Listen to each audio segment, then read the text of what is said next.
সুপ্রিয় শিক্ষার্থীরা, আজকের ক্লাসে আমরা 7 এর ইংলিশ এই স্যারটা নিয়ে আলোচনা করব। এই স্যারটা অলরেডি এই স্কুলে এসে পড়েছে। তো এটা তোমার স্কুলে হুবহু আসতে পারে, আবার নাও আসতে পারে, আবার এমনকি দেখা যায় আংশিক কমন পড়তে পারে। এইটা আমরা জাস্ট প্র্যাকটিস পারপাসে প্র্যাকটিস করব। ঠিক আছে, আমরা দেখব যে বার্ষিক পরীক্ষার জন্য আমরা কতটুকু প্রিপেয়ার্ড সেটাই যাচাই করে নিব। এখানে দেখো প্রথম যে প্যাসেজটা, এটা আসছে Badal could still remember the day. এইটা কিন্তু বইয়ে তোমরা বা গাইডে তোমরা খুঁজলে পেয়ে যাবা। তাছাড়াও এখানে এই প্যাসেজটা তোমরা ভালোভাবে পড়ে নাও এবং দেখে নাও। তো আমরা কী কারণে এই ভিডিওগুলো আপলোড করতেছি, মূলত তোমাদের বার্ষিক পরীক্ষার প্রিপারেশনটা যেন অনেক ভালো হয় তার জন্যই এই প্রশ্নের সেটগুলো আপলোড করা।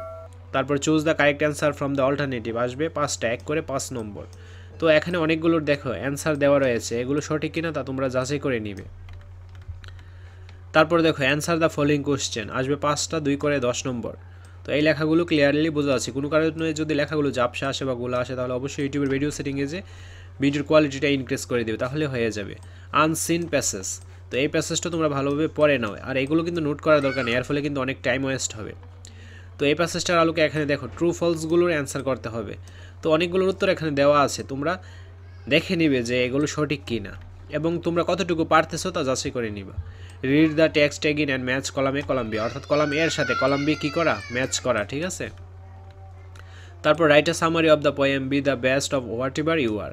তো সামারি লেখার জন্য বলছে। দেন গ্রামার হবে 30 মার্কস। তো 4 নঙ্গে কী আসবে, রাইট ফ্রম অফ ভার্বস।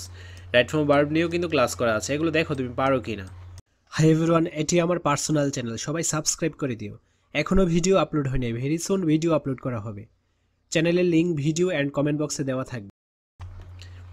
তারপর 5 নঙ্গে কী আসবে, টেন্স, অর্থাৎ আইডেন্টিফাই করতে হবে tense. Then write a new sentence using the same tense, অর্থাৎ এই যে সেন্টেন্সটা এটা কোন টেন্সে রয়েছে, যে টেন্সে রয়েছে এই টেন্সটা দিয়ে আবার আমাদের নতুন করে কী লিখতে হবে, সেন্টেন্স লিখতে হবে, এগুলো নিয়েও ক্লাস করা আছে।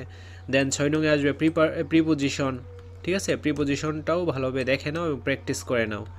তারপর 8 নঙ্গে আসবে চেঞ্জিং দ্য ভয়েস, অ্যাক্টিভ থাকবে, একে প্যাসিভ করতে হবে। এগুলো একদম ইজি, তোমরা যদি আমার ইউটিউবের ক্লাসগুলো দেখে নাও, গ্রামারের যে ক্লাসগুলো ওইগুলো, তাহলে 5 আউট অফ 5 পাবে। 9 নঙ্গে কী আসবে দেখো, সাপোজ ইউর ফ্রেন্ড আমান বা Amana he has sent you a nice present on your birthday, now write a letter of thanks to your friend. তারপর 10 নঙ্গে কী আসছে, write an application to your headmaster for a transfer certificate. কীভাবে application লিখতে হয়, letter লিখতে হয়, dialogue লিখতে হয়, এই নিয়েও কিন্তু ইউটিউবে ক্লাস করা আছে। ওইগুলো যদি দেখো তাহলে মুখস্থ করার যে প্রবলেমটা ওইটা ফেস করতে হবে না। 11 নং make a dialogue between you and your friend on tree plantation. তো আশা করছি বুঝতে পেরেছো। আজ ক্লাসটা এ পর্যন্ত, পরবর্তী ক্লাসে সবার আগে পাওয়ার জন্য অবশ্যই চ্যানেলটি সাবস্ক্রাইব করে অল নোটিফিকেশন করে রাখো। ধন্যবাদ।